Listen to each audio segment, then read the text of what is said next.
Hello दोस्तों, स्वागत है मेरे यूट्यूब चैनल बीसी सेंटर में। तो जो आज का ये वीडियो है ना, वो पब्लिक एडमिनिस्ट्रेशन से है। BBMQ semester 5 political science score 12 का इंपॉर्टेंट क्वेश्चन है। ठीक है, आप लोग हमसे लिखवा लो, अगर हम पे विश्वास है तो। ये क्वेश्चन आपका पक्का आएगा तो आएगा क्वेश्चन नंबर दूसरा में। मैं आपको इतना भी बता देता हूँ। ठीक है, ये क्वेश्चन जब आप जाओगे अपना पेपर में तो आपको तो पता है कि फर्स्ट क्वेश्चन में MCQ क्वेश्चन रहता है, छोटा सा क्वेश्चन 5 मार्क्स का रहता है, शॉर्ट क्वेश्चन। देन दूसरा क्वेश्चन में आप लोगों को ये क्वेश्चन 100% मिलेगा तो मिलेगा। ठीक है, ये लिख लो। अब आप पे डिपेंड करता है कि आप इसको कितने अच्छे से पढ़ के जाते हो। ठीक है, आपको इसको अगर मान लो, देखो हम तो समझाने का फुल प्रयास किए हैं और हमारा पता है कि हमारे हर एक बार ये प्रयास रहता है कि आपको रटने नहीं दूंगा। फिर भी सपोज कीजिए कि मान लो आपको नहीं समझ में आता है तो आपको रट के जाना है, लेकिन ये क्वेश्चन रट के ही जाना है। वैसे तो मैं रटने नहीं दूंगा, आप लोग मेरे वीडियो को देखो, उसके बाद पता चलेगा कि क्या मैं तरीका है, इतना लेट होने की वजह क्या है। ऐसा बात नहीं कि हम लिख देंगे तुरंत हो जाता है, नहीं, हमको भी इधर उधर से पॉइंट ढूंढना पड़ता है। बिल्कुल अच्छे तरीक़ा से मेंशन किया हूँ ताकि आपको कहीं भी दिक्कत ना हो। ठीक है, और लिख लो, ये क्वेश्चन आएगा तो आएगा। अब चलिए ज़्यादा देर नहीं करते और डायरेक्टली हम वीडियो को स्टार्ट करते हैं। और मैं आप लोगों से क्षमा चाहता है कि वीडियो थोड़ा सा लेट हो रहा है, क्योंकि मेरा तबीयत थोड़ा सा ठीक नहीं था, जिसकी वजह से मैं वीडियो नहीं ला पा रहा था। ठीक है, और अगर मैं किसी को मैसेज उनमें रिप्लाई नहीं दे पा रहा हूँ तो सॉरी, क्योंकि अभी थोड़ा सा ज़्यादा बिजी हो गया है। ठीक है, बाकी आप लोगों से मेरा बहुत ज़्यादा एक क्लोजली फ्रेंड्स है। ठीक है, ऐसा बात नहीं है कि हम आप लोगों का टीचर है, चाहे ये है वो, ऐसा कुछ नहीं है। बस एक जो भाई का रिलेशन होता है वैसे हैं। ठीक है, तो आप लोगों का रिप्लाई मिलेगा, कोई दिक्कत नहीं। कॉल भी बहुत सारे लोग करते हैं कॉल और पूछते हैं, तो मैं उनका भी जवाब देता हूँ। तो आप लोग भी चाहो तो कॉल वगैरह करके पूछ सकते हो, कोई दिक्कत नहीं है। ठीक है, तो देखिए पहला क्वेश्चन है कि लोक प्रशासन का अर्थ और प्राकृतिक का वर्णन करें। लोक प्रशासन का अर्थ एवं प्राकृतिक का वर्णन करें। तो सबसे पहले हम लोग समझेंगे लोक प्रशासन का मतलब क्या होता है, क्योंकि आप लोगों ने इसके पहले वीडियो वगैरह देखा होगा, मुझे पता है, गूगल में भी सर्च किया होगा। ठीक है, तो वहाँ से अगर आप लोगों ने जाना है, इसके बारे में सीखा है तो ठीक है, और अगर नहीं जाना है तो समझ जाओ। लोक प्रशासन का मतलब बहुत सारे लोग समझ जाते हैं प्रशासन मतलब पुलिस के बारे में। मैंने देखा है, ऐसा किया है मैंने। ठीक है, कि लोक प्रशासन का मतलब बहुत सारे लोग पुलिस समझ आते हैं, लेकिन इसका मतलब ऐसा बिल्कुल नहीं है। देखिए मैं आपको समझाता हूँ डीपली में। ठीक है, लोग का मतलब होता है जनता, लोग, आदमी।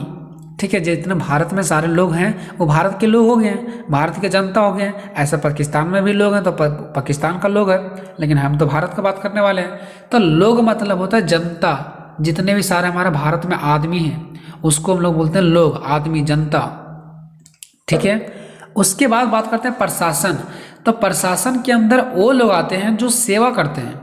जैसे भारत में दो प्रकार के लोग हैं, एक जो सेवा करते हैं और एक जो सेवा लेते हैं। जैसे हम लोग भारत के जनता हो गए हैं तो हम लोग सेवा लेते हैं। किसके द्वारा सेवा लेते हैं? सरकार हम लोग का सेवा करती है, पुलिस हम लोग का सेवा करता है, बड़ा बड़ा अधिकारी हम लोग का सेवा करता है, क्योंकि सरकार ने उसको सेवा करने के लिए बनाया है। ठीक है, तो हम जितने भी सारे लोग हैं वो भारत का लोग हैं। और प्रशासन का मतलब होता है सेवा करना, आने की जनता का सेवा करना, आने की भारत में जितने भी सारे लोग हैं उसका सेवा करना ही हमारा क्या कहलाता है? लोक प्रशासन कहलाता है। मतलब लोगों का सेवा करना, प्रशासन मतलब सेवा करना, लोगों का सेवा करना ही हमारा लोक प्रशासन कहलाता है। ठीक है, तो यहाँ से आप लोग को शायद क्लियर हो गया होगा कि लोक प्रशासन क्या है। लोगों का सेवा करना ही लोक प्रशासन है। अब इसका अर्थ समझेंगे, परिभाषा समझेंगे, प्राकृतिक समझेंगे। ठीक है, 3 चीज़ें समझेंगे। आपका एग्जाम में घुमा फिरा के भी क्वेश्चन पूछेगा तो आप लोग ध्यान में रखेंगे इसका आंसर कैसे लिखना है। सो ठीक है, चलिए अब वीडियो को शुरुआत करते हैं। लोक प्रशासन का अर्थ सबसे पहले समझते हैं। लोक प्रशासन का अर्थ, तो लोक प्रशासन 2 शब्दों से मिलकर बना है, लोक प्लस प्रशासन, लोक प्लस प्रशासन। अब सबसे पहले हम समझेंगे कि लोक का मतलब क्या होता है, देन फिर हम लोग समझेंगे प्रशासन का मतलब क्या होता है। ठीक है, लोक का अर्थ है किसी राज्य, राज्य मतलब होता है देश। मैं बार बार वीडियो में समझाता हूँ, राज्य मतलब होता है देश, क्योंकि पॉलिटिकल साइंस है। ये नहीं समझना है राज्य मतलब झारखंड राज्य, राज्य मतलब समझना है भारत। ठीक है, तो लोग का अर्थ होता है किसी भी देश में, किसी भी देश की जनता से है ना। लोग का अर्थ क्या है? किसी भी जनता से है। लोग का अर्थ ऐसे लोगों के समूह से है जो राज्य के सदस्य हैं, है ना। देखिए, लोगों का अर्थ ऐसे लोगों के समूह से है जो राज्य के सदस्य, यानी जो देश के सदस्य हो, देश के जो लोग हो, उसी को बोलते हैं लोग। ठीक है, लोग किसको बोलते हैं? जो देश में जितने भी सारे सदस्य लोग रहते हैं, जितने भी सारे लोगों का समूह है, जितने भी सारे लोगों का ग्रुप है, उस सभी को हम लोग क्या बोलते हैं, लोग बोलते हैं। मतलब भारत में जितने भी सारे लोग स्थित हैं, तो किसी भी देश में जितने भी सारे लोग हैं उसको हम लोग बोलते हैं समूह, सॉरी उसको हम लोग क्या बोलते हैं, लोग बोलते हैं। जो राज्य के सदस्य हैं, जो राज्य का क्या है, सदस्य है, हम लोग किसका सदस्य हैं, जितने भी सारे लोग हैं हम लोग राज्य यानी देश का सदस्य हैं, देश का हम लोग सदस्य हैं, क्योंकि देश ही का तो व्यक्ति है ना हम लोग। राज्य के अंदर रहने वाले बच्चे, देखो देश के, राज्य मतलब देश, ठीक है, तो देश के अंदर जितने भी सारे रहने वाले बच्चे हो, चाहे वृद्ध हो, चाहे बूढ़ा हो, चाहे युवा हो, चाहे पुरुष हो, चाहे नारी हो, चाहे बीमार व्यक्ति हो, चाहे पागल व्यक्ति ही क्यों ना हो, सभी लोग में आ जाते हैं। मतलब आप लोग यहाँ पे क्लियर समझ में आ गया कि किसी भी देश में, चाहे वो बच्चा हो, चाहे बीमार हो, चाहे वो पुरुष हो, चाहे स्त्री हो, सभी के सभी लोग उस देश के नागरिक हैं, उस देश के जनता हैं, उस देश का क्या है, लोग हैं, उस देश का क्या है, लोग हैं, उसी देश का तो आदमी है ना सारे, चाहे पागल हो चाहे अच्छे हो, चाहे लड़का हो चाहे लड़की हो, उसी देश के लोग हैं सारा। तो लोग का मतलब समझ में आ गया होगा कि जितने भी सारे किसी भी देश में, किसी भी राज्य में जितने भी सारे लोग रहते हैं उसी को हम लोग कहते हैं। चलते हैं नेक्स्ट। लोग का अर्थ यह हुआ कि लोग उन समूह को कहते हैं, देखिए फिर से मैं बता रहा हूं कि लोग का अर्थ हुआ लोग उन समूह को कहते हैं, यानी उन ग्रुप्स को कहते हैं जिनके प्रति राज्य अपने कार्यों को निष्ठापूर्वक करता है। देखिए हम लोगों को मतलब लोग उन समूह को कहेंगे जिसके प्रति देश अपने कार्यों को निष्ठापूर्वक करता है। मतलब देश में जो राज होता है यानी देश होता है, वो किसके लिए काम करती है, अपने जनता के लिए कार्य करती है, तो वही जनता तो हमारा लोग है। देश जिसके लिए काम करती है ना वही लोग है। देश किसके लिए काम करती है, जनता के लिए, जनता ही तो लोग है, ठीक है। और तो हमारा मतलब यहाँ पे क्या पता चला कि सरकार जो होती है वो जनता के लिए काम करती है, ठीक है, और लोग भी सरकार का काम करती है, और लोग भी राज्य के प्रति यानी देश के प्रति अपना कार्य निष्ठापूर्वक रहते हैं और सरकार पर विश्वास करते हैं। मतलब सरकार हम जनता के लिए, हम लोगों के लिए कार्य करती है, और हम लोग भी निष्ठापूर्वक, विश्वासपूर्वक सरकार पर विश्वास करते हैं, सरकार पर निष्ठापूर्वक क्या करते हैं, विश्वास करते हैं, और सरकार जैसे कहती है वैसा करती है। मतलब सरकार हमारे लिए काम करती है तो हमारा भी कर्तव्य बनता है कि हम सरकार के लिए काम करें। तो तो होता है लोग, वही है लोग जो सरकार जिसके लिए काम कर रही है, हमारे लिए सरकार काम कर रही है तो हम लोग हो गए, ठीक है। और हम जब हमारे लिए सरकार काम करेगी तो हम सरकार पर विश्वास भी कर रहे हैं, ठीक है। इधर थोड़ा सा समझने में टाइम लगेगा, बाकी आगे समझने में टाइम नहीं लगेगा, ठीक है। प्रशासन का अर्थ अभी तक मैंने समझ के लोग क्या है, देश में जितने भी सारे रहने वाले जनता है उसको हम लोग कहते हैं, जो सरकार लोगों के लिए काम करती है और लोग सरकार के लिए काम करती है। प्रशासन का अर्थ, तो प्रशासन शब्द अंग्रेजी में इसको बोलते हैं एडमिनिस्ट्रेशन, एडमिनिस्ट्रेशन, ठीक है। लेकिन ये तो इंग्लिश वर्ड हो गया, तो एडमिनिस्ट्रेशन का हिंदी रूप ही क्या है, जो एडमिनिस्ट्रेशन है का हिंदी है, समझ गया ना। प्रशासन शब्द जो है ना वो अंग्रेजी शब्द है, एडमिनिस्ट्रेशन का हिंदी मतलब प्रशासन का इंग्लिश क्या होता है, एडमिनिस्ट्रेशन, और एडमिनिस्ट्रेशन का हिंदी क्या होता है, प्रशासन। तो हम बोल सकते हैं कि जो प्रशासन है ना वह किसका हिंदी है, तो एडमिनिस्ट्रेशन का हिंदी है। और एडमिनिस्ट्रेशन दो शब्दों से मिलकर बना है, ad plus minister, ad plus minister, ad plus minister, जिसका अर्थ होता है सेवा करना या व्यवस्था करना। व्यवस्था मत करना मतलब क्या, लोगों के लिए कुछ व्यवस्था करना, तभी तो लोगों का सेवा हो पाएगा। या तो फिर व्यक्तियों की देखभाल करना, या तो फिर कार्यों को व्यवस्थित करना, या तो फिर कार्यों को सही रूप से करना, यही तो होगा ना सेवा में। या सेवा क्या होगा, व्यक्ति का देखभाल करेगा या व्यवस्था करेगा कोई चीज़ को, या तो फिर कोई काम करेगा लोगों के लिए, यही तो हमारा सेवा करना होगा ना। तो प्रशासन का मतलब होता है सेवा करना। अब अगर हम दोनों को जोड़ दें, लोग और प्रशासन का, तो पता चलेगा, यहाँ पे देख सकते हैं, अतः उपरोक्त लोग और प्रशासन के अर्थ से पुष्टि हो चुकी है कि जब कुल लोग यानी कि जब कुल लोग कुछ उद्देश्य की पूरा करें। देखिए यहाँ पे लिखा चुका है कुल लोग, ठीक है, तो यहाँ से कोई दिक्कत नहीं, कुल लोग भी हो सकता है, कुल लोग मतलब सभी लोग, ठीक है।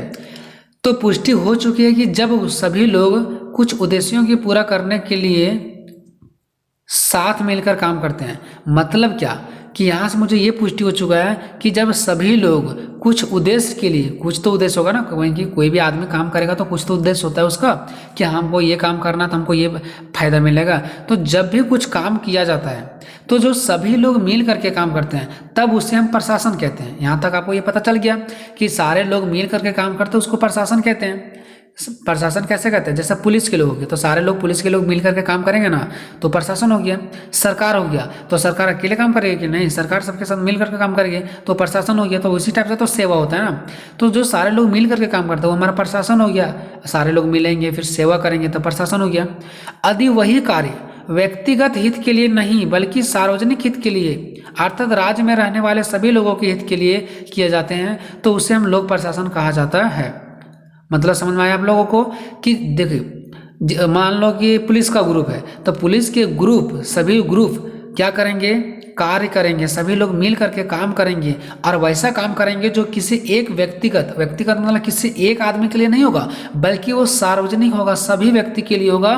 तब हम समझ जाएंगे कि वो जो प्रशासन था यानी पुलिस वाले प्रशासन जो थे वो लोगों का सेवा किया और एक लोग का नहीं बल्कि सभी लोगों का, तो उसी को हम लोग बोलते हैं लोक प्रशासन। यानी प्रशासन यानी सेवा करने वाले लोग एक साथ मिल करके देश के सभी लोगों का सेवा करते हैं तो उसे हम लोक प्रशासन कहते हैं। ठीक है।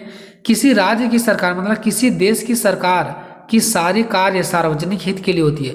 आप लोग को एक यहाँ से अच्छा उदाहरण मैंने दे दिया है कि सरकार जितने भी सारे कार्य करती है वो सारा सार्वजनिक होती है, सारा सरकारी होती है। अतः हम ये कह सकते हैं साधारण शब्दों में कि सरकार के कार्य प्रशासन को लोक प्रशासन कहा जा सकता है। यानी सरकार के कार्यों को हम लोग क्या बोल सकते हैं, लोक प्रशासन, क्योंकि सरकार जितने भी सारे कार्य करती है वो लोगों के लिए होती है और सेवा करती है। सरकार क्या करती है, जितने भी सारा कार्य करती है वो क्या होती है, लोगों के लिए होती है और वो जो काम करती है वो क्या अपने के लिए करते हैं नहीं बल्कि लोगों का सेवा करती है। तो हम कह सकते हैं कि जो सरकार हमारा काम करती है ना वो लोक प्रशासन है, लोगों का सेवा करती है। पुलिस का जितना सारा काम है वो लोक प्रशासन है। बड़े बड़े अधिकारी का जो जितना सारा काम है वो लोक प्रशासन है। हमारे बैंक में हम लोग देखते हैं जो मैनेजर लोग काम करता है वो लोक प्रशासन है, क्योंकि सारे लोग का सेवा करता है, पैसा देता है वो लोग। तो ये हो गया हमारा लोक प्रशासन। अब समझेंगे कि लोक प्रशासन का परिभाषा कि अलग अलग विद्वानों ने लोक प्रशासन के बारे में क्या परिभाषा दिया। विद्वान मतलब क्या, अब देखिए यहाँ पे जैसे जैसे मैंने मेंशन किया है, जैसे हेडिंग वगैरह लिखे वैसे ही आपको एग्जाम में लिखना अच्छे मार्क्स के लिए। तो यहाँ पे मैंने लिखा है कि अलग अलग विद्वान मतलब जो पहले के लोग थे ना उसको विद्वान कहा जाता है। और पहले के लोग लोक प्रशासन को अलग अलग तरीका से परिभाषा दिया, अलग अलग तरीका से कहा। क्या कहा देखिए, सबसे पहले आता है वुड्रो विल्सन के अनुसार। वुड्रो विल्सन, अब वुड्रो विल्सन से एक मार्क्स का क्वेश्चन भी आ सकता है अगर पूछा जाएगा लोक प्रशासन का जनक कौन है, मतलब लोक प्रशासन का मैन आदमी कौन था, तो वुड्रो विल्सन ही था। ठीक है। तो सबसे पहले हम बोलेंगे वुड्रो विल्सन को लोक प्रशासन का जनक माना जाता है और इसने लोक प्रशासन के बारे में परिभाषा दिया कि नियम को क्रमबद्ध और विस्तृत रूप से लागू करना ही लोक प्रशासन है। देखिए वुड्रो विल्सन ने लोक प्रशासन के बारे में क्या कहा, इसने कहा कि नियम कानून को क्रमबद्ध और विस्तृत रूप लागू करना, मतलब नियम कानून को एक क्रमबद्ध एक सिस्टमैटिक तरीका से, नियम कानून को सिस्टमैटिक तरीका से मतलब एक के बाद एक मतलब अच्छे रूप से उसको आगे बढ़ाना। विस्तृत मतलब क्या, आगे बढ़ाना, इसी को लोक प्रशासन का मतलब जितने भी सारे नियम कानून हमारे देश में बना हुआ है उस नियम कानून को फॉलो करना, उसके अनुसार से काम करना और उसे आगे बढ़ाना ही लोक प्रशासन है। जैसे हमारे देश में लिखा हुआ कि पुलिस लोगों को जनता का सेवा करना है, तब पुलिस लोग उस नियम को क्या करेंगे, फॉलो करेंगे, उसको सिस्टमैटिक नियम को फॉलो करेंगे और उस नियम को आगे बढ़ाएंगे। तो नियम आगे कब बढ़ेगा, जब वो लोग हाँ जैसा नियम कर रहा है वैसा ही वो लोग क्या करेंगे, काम करना शुरू कर देंगे। तब ये क्या हो जाएगा, हमारा लोक प्रशासन हो जाएगा कि नियम के अनुसार से पुलिस लोगों ने जनता का सेवा किया, हमारा लोक प्रशासन है। तो वुड्रो ने यही कहा कि नियम को एक सिस्टमैटिक तरीका से एक अच्छे रूप से लागू करना और जनता का सेवा करना ही हमारा लोक प्रशासन है। ठीक है। देखिए मैंने यहाँ पे जो मैंने परिभाषा लिखा हुआ है तो 3 विद्वान के अनुसार से लिखा हुआ है, एक पहला विद्वान, दूसरा विद्वान और तीसरा विद्वान और चौथा विद्वान। मैंने 4 विद्वान ने क्या क्या कहा है उसको मैंने डीपली यहाँ पे लिखा है, लेकिन आपको 4 लिखने का जरूरत नहीं है, आप कम से कम 2 जरूर लिखें, 2 3 4। ठीक है, लेकिन 2 आपको लिखना ही लिखना है। तो मैंने यहाँ पे 4 लिखा है, जो आपको आसान लग रहा है 2 वो लिख देना आपको। चलते हैं प्रोफेसर LD के अनुसार, प्रोफेसर LD के अनुसार कि लोक प्रशासन के बारे में प्रोफेसर LD ने क्या कहा। तो देखेंगे प्रोफेसर LD के अनुसार, इनके अनुसार किसी उद्देश्य की पूर्ति के लिए बहुत से व्यक्तियों का निर्देश देना, समन्वय करना एवं नियंत्रण होता कानून में बांध कर रखना ही लोक प्रशासन है।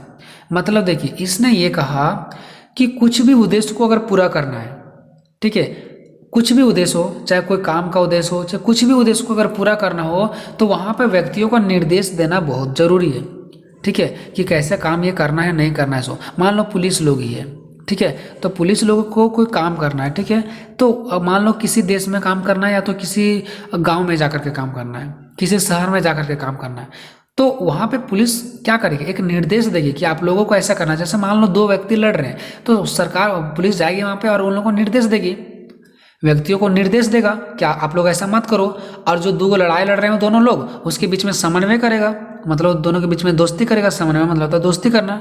और उनको कानून में बांध कर रखेगा, नियंत्रण रखेगा कि आप लोग कानून से बाहर जा रहे हो, आप लोग को लड़ाई नहीं करना है, गाली गलौज नहीं करना है, तो आप लोग नियम उन लोगों को नियंत्रण करके रखेगा, कानून से बाहर नहीं जाने देगा।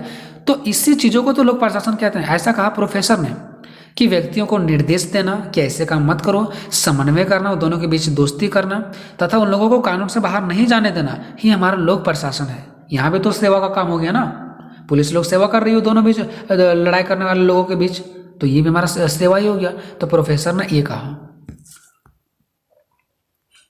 तीसरा देखते हैं, गुडनाउ के अनुसार। गुडनाउ ने क्या कहा, गुडनाउ ने कहा कि इसके अनुसार राज्य ही राज्य मतलब क्या, देश की इच्छा को कार्य रूप देना ही लोक प्रशासन है। देखिए इसने कहा कि देश की इच्छा, देश मतलब क्या, हमारा भारत है, तो देश में जो इच्छा है, यानी देश में मतलब क्या, जितने भारत के लोग जो भी चीज़ को इच्छा मांग रहे हैं, जैसे देश की इच्छा, अब देश का इच्छा मतलब क्या, देश में जितने भी सारे लोग हैं उनका कुछ तो इच्छा होगा। हम लोग क्या करते हैं, जो भी हम लोग का इच्छा होता है सरकार पूरा नहीं करते, हम लोग आंदोलन करते हैं। तो देश को इच्छा को कार्य रूप देना मतलब हमारे देश में जितने भी सारे लोग हैं, जो भी चीज़ इच्छा मांग रहे हैं सरकार से, जो भी चीज़ों का इच्छा कर रहे हैं कि हम लोगों को ये दिलाना चाहिए, तो उसको सरकार के जितने भी सारे पदाधिकारी लोग हैं, जैसे पुलिस हो गया, बड़े बड़े नेता हो गया, वो जनता के जितने भी सारे इच्छा उसको पूरा करे, यही हमारा लोक प्रशासन है। मतलब भारत देश में या तो किसी भी देश में देश के जनता के इच्छा को पूरा करना ही लोक प्रशासन है, ऐसा समझा। ठीक है, यानी इसने कहा कि लोक प्रशासन क्या है, गुडनाउ ने कहा लोक प्रशासन क्या है, इसने कहा लोक प्रशासन वह चीज़ होती है जो देश के जितने भी सारे जनता लोग होते हैं उसके इच्छा को अगर हम पूरा करते हैं, और इच्छा को पूरा करने के लिए कार्य तो करना पड़ेगा, बिना काम किए होगा नहीं, तो लोगों की इच्छा को पूरा करने के लिए कार्य जो किया जाता है वही हमारा लोक प्रशासन है। चौथा, डिमांग के अनुसार। इसने कहा कि कानून को कार्य रूप देना ही लोक प्रशासन है। मतलब क्या कि देश में जितने भी सारे कानून बने हुए हैं उसके फॉलो करना और उसके अनुसार से काम करना ही लोक प्रशासन है। अगर कानून में लिखा हुआ कि सारे देश के लोगों को ये अधिकार है कि वो लोग जो मतलब उन लोगों को ये चीज़ें मिलना चाहिए, जैसे राशन मिलना चाहिए, देश में लिखा हुआ है, सपोज कीजिए कि देश में लिखा हुआ है सभी लोगों को राशन मिलना चाहिए, तो उसको राशन मिलना ही चाहिए, उसका राशन मिलने वाला काम होना ही चाहिए, तो फिर ये भी एक सेवा हो जाएगा जनता के लिए, तो ये भी लोक प्रशासन है। तो डिमांग ने यही कहा कि जितने भी सारे कानून में जितनी भी सारी चीज़ें लिखा हुआ है उसको कार्य करना, उसको सही रूप से कार्य करना। पुलिस का काम है जनता का सेवा करना, वो रात भर बैठे रहेंगे सोए रहेंगे तो ये गलत हो गया। तो डिमांग ने कहा कि जितने भी सारे कानून में जो चीज़ें लिखा हुआ है उसको उसी हिसाब से कार्य करना, उसको कार्य का रूप देना, वही हमारा क्या कहलाएगा, लोक प्रशासन कहलाएगा। ठीक है, चलिए यहाँ तक अर्थ और परिभाषा कंप्लीट हो गया है। क्वेश्चन में कभी कभी बोलता है कि अर्थ लिखिए, तो कभी कभी परिभाषा लिखिए, लेकिन अगर परिभाषा बोलेगा तो भी आपको अर्थ और परिभाषा लिखना है, और अगर अर्थ बोलेगा तो भी आपको अर्थ और परिभाषा दोनों लिखना है। ठीक है, तो सिर्फ बोलेगा कि लोक प्रशासन के बारे में बताएं तो भी आपको सारा डीपली चर्चा कर ही देना है। अब चलते हैं लोक प्रशासन की प्राकृतिक। तो आखिर प्राकृतिक होता क्या चीज़ है। ठीक है, अगर हम बोलेंगे मेरा प्राकृतिक क्या है, अगर हम अपना बोलेंगे प्राकृतिक क्या है, तो प्राकृतिक का मतलब होता है नेचर।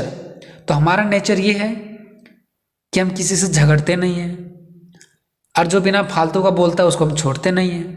तो यही तो हमारा नेचर है ना, तो मतलब हमारा प्राकृतिक यही है। इसी प्रकार से लोग प्रशासन वाले लोगों का प्राकृतिक क्या है, जैसे पुलिस क्या है, लोक प्रशासन है, तो उसका नेचर कैसा रहेगा।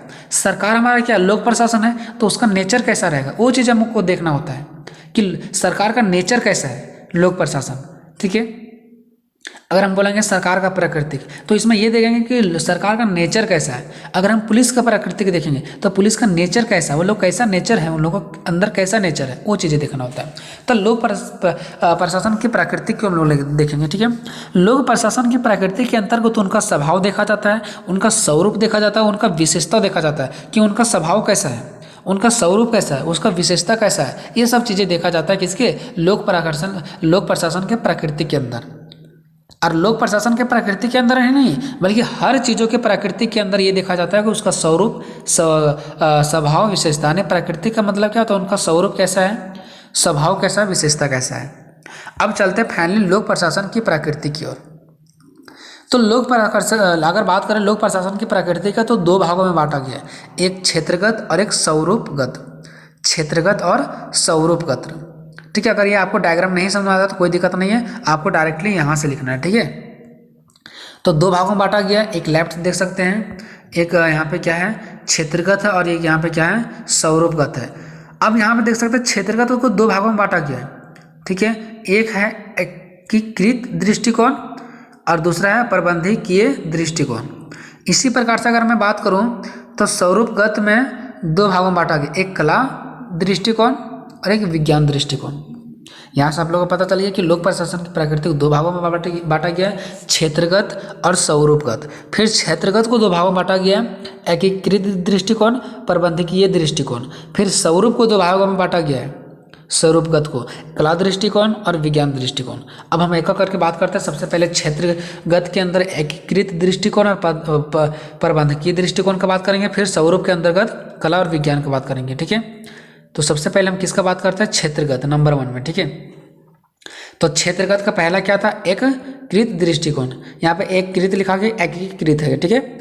तो क्षेत्रगत के अंतर्गत हम लोग क्या करेंगे, एकीकृत दृष्टिकोण को देखेंगे। तो एकीकृत दृष्टिकोण का मतलब क्या होता है, एकीकृत दृष्टिकोण का मतलब होता है, देखिए मैं आपको पढ़ के सुनाता हूँ, पढ़ने से पहले मैं आपको समझा देता हूँ।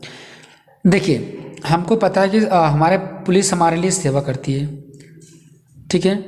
और पुलिस हमारे लिए सेवा करती है, तो क्या हमारा पुलिस के नीचे, फिर पुलिस के नीचे के लोग नीचे, देखिए पुलिस में एक मैन आदमी होगा, क्या वही डायरेक्ट हमारे पास आती है, नहीं। एक सबसे बड़ा पुलिस होता है, वहाँ का मैन मालिक जिसको बोलते हैं। फिर वो मैन मालिक क्या होता है, उस पुलिस पूरे थाना को संभालता है। फिर वहाँ में से सबका अलग अलग ग्रुप रहता है कि आपको इस क्षेत्र में जाना है, आपको इस क्षेत्र में जाना है, आपको इस क्षेत्र में जाना है। फिर उस क्षेत्र में जाने वाले 10-15 लोग का फिर एक ग्रुप होता है। फिर उस ग्रुप में एक आदमी का अलग काम होता है कि आपको ये डायरी रखना है, आपको हिसाब किताब मेंटेन करना है। तो एक आदमी को बोला जाता है कि आपको कॉल पर बातें करना है, तो एक आदमी को अलग अलग काम दिया जाता है। मतलब बड़े अधिकारी से लेकर के छोटे अधिकारी तक जो काम किया जाता है उसको एकीकृत दृष्टिकोण में रखा गया है, ठीक है।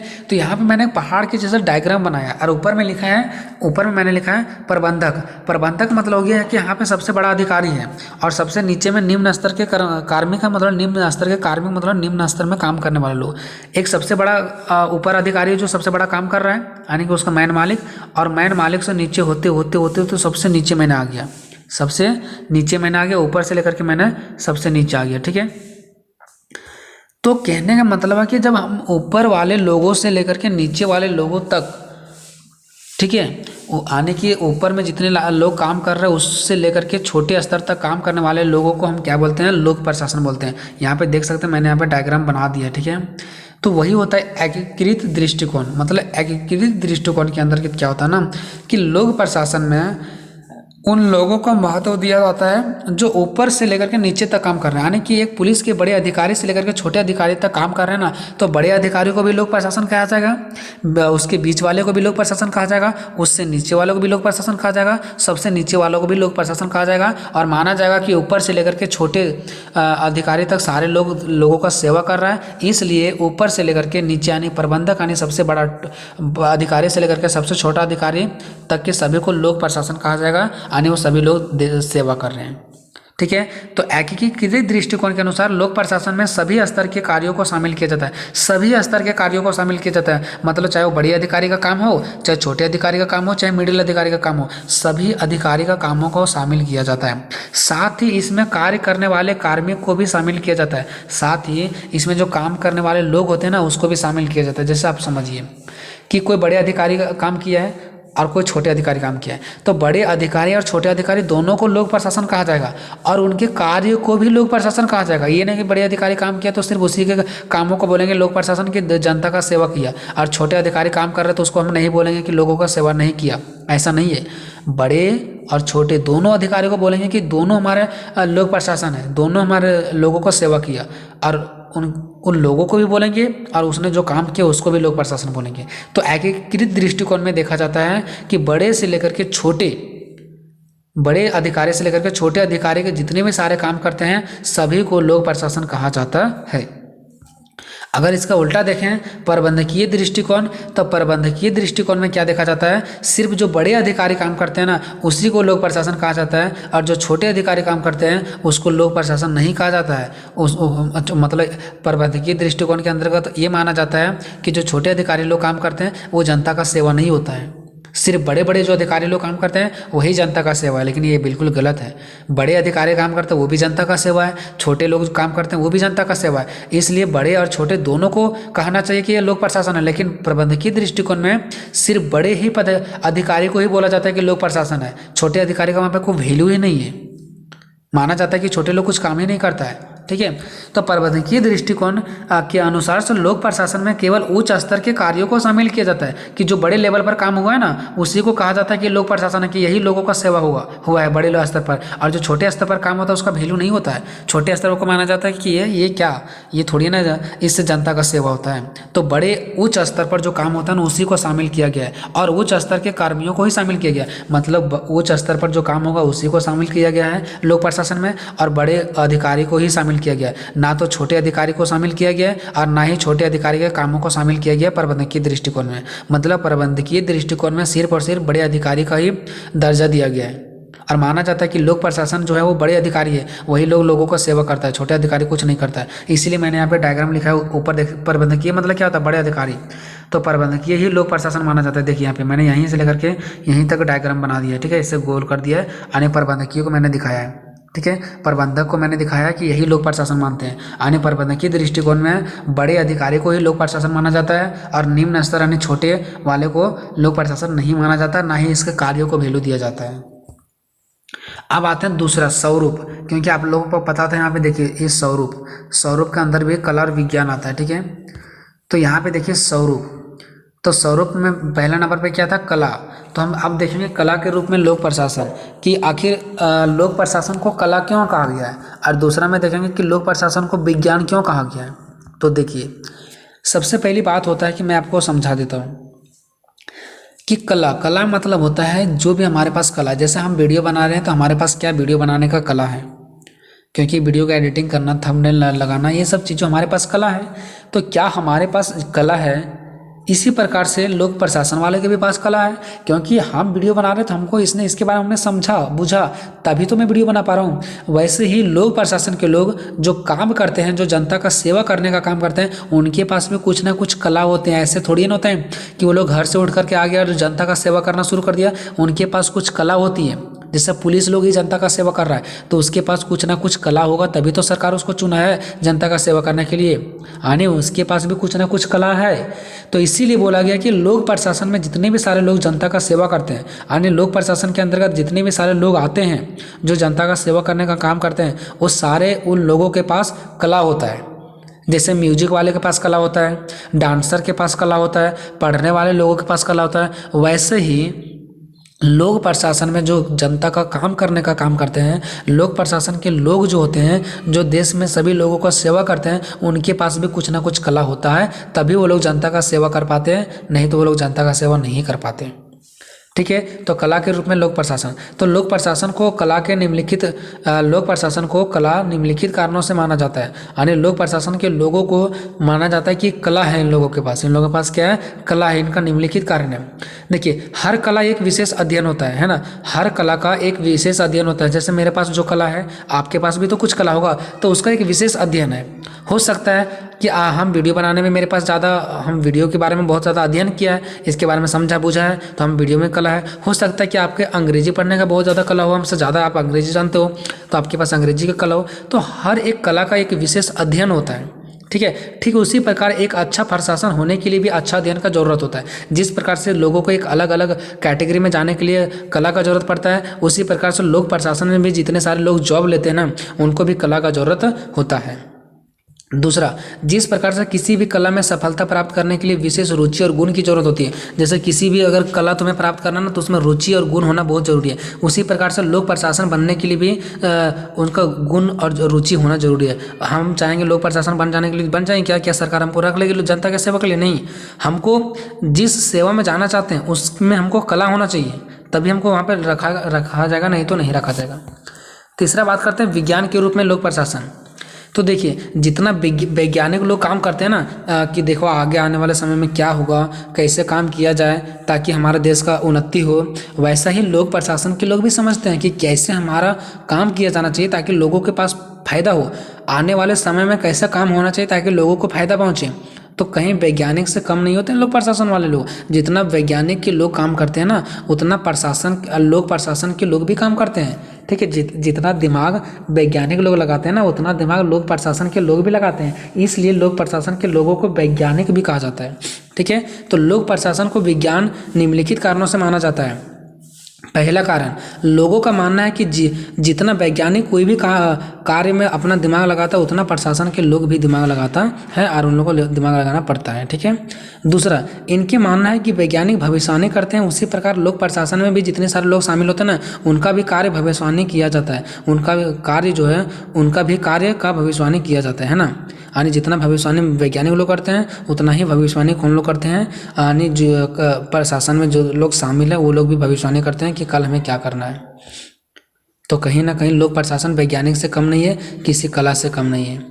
अब निष्कर्ष, उपरोक्त परिभाषाओं के आधार पर यह निष्कर्ष स्पष्ट किया जा सकता है कि प्रशासन मनुष्य एवं सामग्री मतलब होता है वस्तु, ठीक है। तो प्रशासन जो होता है ना मनुष्य यानी आदमियों एवं वस्तुओं का ऐसा प्रयोग तथा संगठन है जिसमें से लक्ष्य की प्राप्ति हो सके और इसमें कार्य करना तथा दूसरे को कार्य करवाना शामिल है। मतलब देखिए, हमने ऊपर जितना सारा कुछ पढ़ा, आपको निष्कर्ष में डालना है कि प्रशासन जो होती है ना मतलब लोगों का सेवा करना। तो लोगों का सेवा करती है, कैसे करती है? जब मनुष्य और वस्तु का ऐसा प्रयोग करती है जिसका संगठन है, जिसमें लक्ष्यों की प्राप्ति हो सके और इसमें कार्य करना और दूसरे को कार्य करवाना भी शामिल है। देखिए, आप लोगों को शायद नहीं समझ में आया होगा। देखिए, आप लोग ऐसे लिख सकते हैं कि उपरोक्त परिभाषाओं के आधार पर इस बात का पुष्टि होती है, तो इस बात का निष्कर्ष निकलता है कि लोक प्रशासन के अंतर्गत खुद कार्य करना होता है और लोगों से कार्य करवाना भी होता है। जैसे पुलिस लोक प्रशासन के अंतर्गत आते हैं तो वो खुद भी कार्य करती है और हमसे भी कुछ काम करवाती है।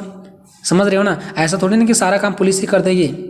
आती है, वो लड़ाई शांत करवा के चली जाती है, फिर वो हमें समझाती है कि आप लोगों को भी शांत रहना है। तो उनका काम था, वो बोल दिया, अब हम लोग का काम है शांत रहना। तो मतलब क्या, लोक प्रशासन के अंतर्गत क्या होता है ना, लोक प्रशासन वाले लोग खुद भी काम करते हैं और जनता से भी काम करवाती है। मतलब खुद काम करती है और दूसरों से भी काम करवाती है। यही तो हमारा है लोक प्रशासन, कि खुद भी लोगों का सेवा करती है और लोगों को भी बताती है कि आपको खुद भी सेवा करना है। ठीक है, तो इस प्रकार से आपका कंप्लीट हो गया दोस्तों। आपको ये वीडियो कैसा लगा कमेंट बॉक्स में जरूर बताएं और अगला वीडियो बहुत जल्द आएगा। तब तक के लिए जय हिंद, जय भारत।